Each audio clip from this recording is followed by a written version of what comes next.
Using GPT-5 only, we built this app that takes any TikTok video, downloads it, converts it into an MP3 file, transcribes that video, isolates the vocal and the music file, and then identifies the song underneath that video. This entire app was built using exclusively GPT-5. We planned the entire build using CodeSpring, used AI to create documentation on how to build it, and then fed them directly into Cursor with GPT-5. And I didn't even need to write any of the prompts myself. And to top all of that off, it's built on top of a template with user accounts, website built in, and payments already integrated. So if we wanted to, we could just deploy this app in one click and it would be ready to go. So if you follow along in today's tutorial using GPT-5, you could build exactly the same thing. So without any further ado, let's dive straight into the tutorial. So in the first part of this series, we already started building this app. We can take any TikTok video, download it, convert it into an MP3 file, and then transcribe it using OpenAI.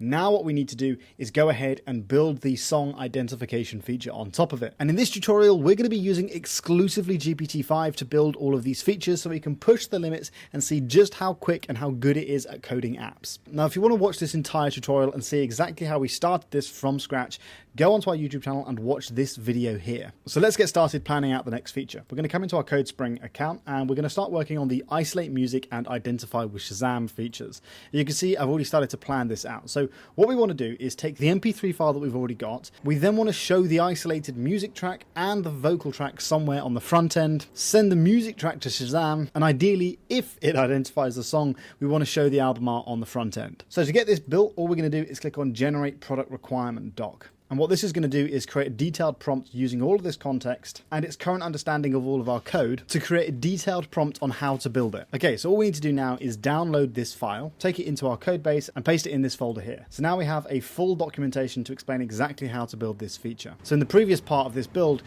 we got this MP3 file downloaded.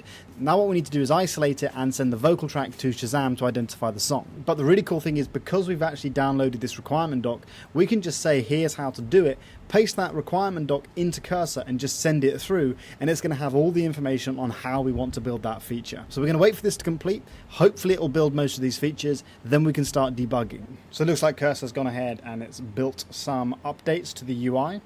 So we're going to accept those changes. Let's just come back to the app now and process this and see what bugs we run into. So you can see the transcription seems to be working, but we are getting some errors when it comes to Shazamming that file. What we're going to do is copy these logs, come back to Cursor, come to our terminal and copy these logs here, paste them in. And because we've already created a detailed plan of how our entire app works, all we need to do is tag these files in our chat. So all I've done here is I've said, look, when we transcribe the audio, the MP3 file that's used to transcribe that audio now needs to be used in this file to isolate the music and also the vocals in that MP3 file. Now, if what I'm going through here seems a little bit confusing, if you click the link down below or you head to codespring.app, for £25 a month, you can grab a subscription to the builder to help you design and plan your apps and create those requirement docs. You're also going to get access to the boilerplate starter template, so you don't have to worry about creating user accounts, integrating databases or creating payments inside your app, and security has already been coded for you. It also means when you're building inside Cursor, most of the code has already been written for you, and all of these documents that you create using CodeSpring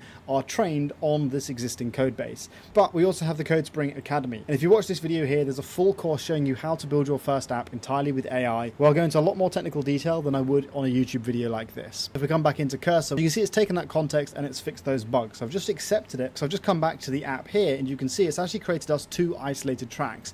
We've got the vocal file and we've got the music file. What I'll do is I'll play this here to see if it works, and then I'll overlay it onto the edit. Okay, so let's have a listen at the music.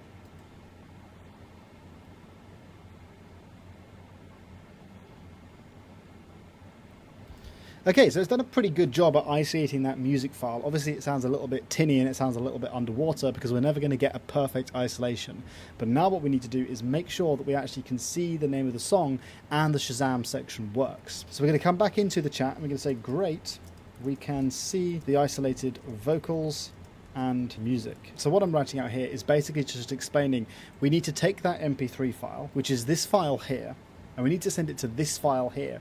And this file is the identify song with Shazam actions. And that's the really cool thing about using this product requirement doc strategy is we know exactly what these files do because of how they've been named. If it was just named something random, we wouldn't know how this whole thing goes together. So it's really useful to get an understanding of what files are being created and how everything works. So we can again include the documentation that explains exactly how we're trying to build this feature inside our prompt here, and it's going to give Cursor and GPT-5 the up-to-date information on how we want to build this feature, which means instead of consistently wrestling and having to rewrite prompts, once we've got that documentation, it's just a matter of feeding it in, making sure it uses that information to build our features for us. And you can see just how quickly we can do this, and we're not really running into many errors at all. So it looks like it's finished, but we are going to have to go ahead and grab an API key. Now we're trying to build slightly more complicated apps than usual, so every now and again you're going to have to do this. So if we get stuck, we can just ask it, okay, which API are we using and how do we use it? Now it says we need to go to this website, sign up, create an account, and then go ahead and create a token. So we're going to sign up for an account here, and you can see here we have our API token, and I've literally just created an account. I haven't done anything else. So we're just going to copy this, then we're going to come into our chat and we're going to copy this bit here,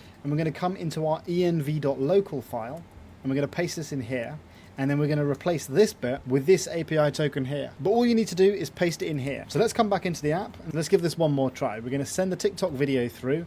Again, it's going to download it. It should then convert this into an MP3 file, transcribe it.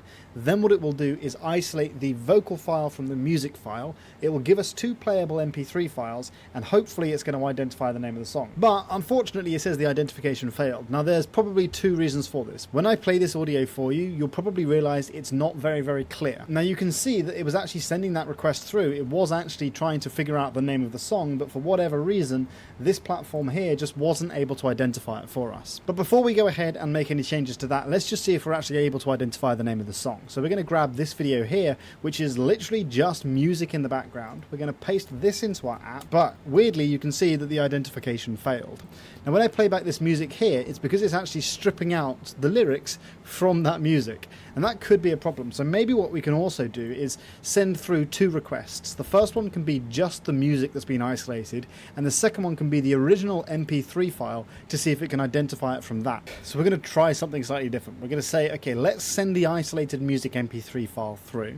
If it doesn't work, let's send through the original MP3 file and see if that works as well. Because what we're doing here is a process of elimination. We're trying to find out where the issue lies. Is it the fact that the identification isn't really working and we need to use a better library? Or is it more likely the fact that the isolated music just isn't clear enough? So by sending through the entire MP3 file here, without trying to strip out any of the vocals, it will have the lyrics in, it'll be a much clearer file, and hopefully should be able to identify the name of the song. So we're just going to accept those changes, copy this link, come back into our app, click on submit, and hopefully this is going to work. Okay, interesting. So here it says the identification failed, retried with the original MP3 clip, and then it did actually work. It's also given us the name of the song here, so we can actually open it up inside here and actually play it, which is really cool. We know this feature is actually working in our app. All we need to do is either find a TikTok video that's got clearer music in the background or work on our isolation. Now for this video, I think we're going to leave it here. We'll probably revisit this in another video and try and improve it. But it's amazing how quickly we can build features like that just by copying and pasting a requirement doc like this. And that has saved us prompting at least 20 or 30 times trying to get the AI to build these features for us. And the really cool thing is, because these requirement docs are trained on our boilerplate and the current code that we have here, we know that this is going to work with our app, and we've only really run across 1 or 2 bugs in total. So why can't we do something like this just by using Claude? Well, if we came into Claude and we said, design me this app, and we gave it exactly the same instructions that we've given CodeSpring, you can see it's going to give us just one documentation explaining how to build it. Now this is kind of useful. Now the problem with this is it doesn't have any context on the rest of our app. And if we're using something like the CodeSpring boilerplate, which has user accounts already set up, payments already integrated, database already built, there is a certain tech stack that's required for that app to work, which Claude has no context on. So by giving something like this to Cursor, it's not going to build it as quickly or efficiently. Not to mention the fact that CodeSpring will generate requirement docs for each individual feature, and it makes it so much easier for us to keep track of what's being built, and it makes these requirement docs so much more precise. So if you want to follow along this build, go ahead and click the link down below in the description, or go to codespring.app and grab yourself a subscription to this software. It's just £25 a month. It's going to save you a huge amount of money on your development costs, and it's going to make things so much easier for you. If you have any ideas or videos you want to see, let us know down below in the comments.